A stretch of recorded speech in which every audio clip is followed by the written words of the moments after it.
sont les Palestiniens? Est-ce que ce ne sont pas les descendants des Philistins, par exemple? Et est-ce que les Philistins n'ont pas été envahis par les Judéens? C'est un récit qui existe. Donc les Judéens sont arrivés après les Philistins et ils les ont asservis, ils les ont occupés. Et on retrouve le même scénario aujourd'hui avec l'occupation de la Cisjordanie et le traitement des Palestiniens, aussi bien en Cisjordanie qu'à Gaza. Donc il y a une espèce de filiation quelque part.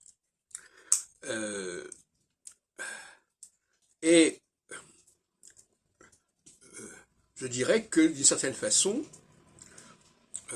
les Arabes d'aujourd'hui n'étaient pas musulmans au départ. Ils étaient animistes ou ils étaient chrétiens. Donc, on peut dire que d'une certaine manière, les chrétiens et les palestiniens font cause commune. D'une certaine façon, je ne sais pas s'ils le font consciemment, mais d'une certaine manière, les chrétiens sont liés aux Palestiniens.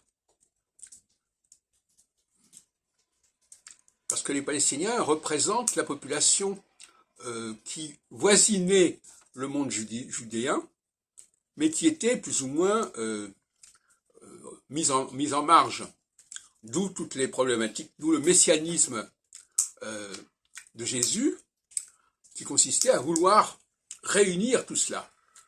Je l'ai dit hier dans une vidéo, dans le Café Philo que j'ai organisé mercredi soir, le messianisme, c'est d'abord une affaire interne à la Palestine.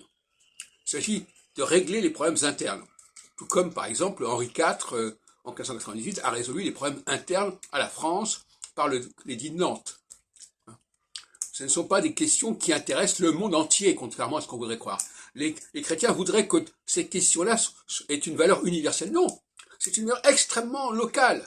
Et ça ne se comprend que d'un point de vue purement local, au niveau géographique et au niveau historique.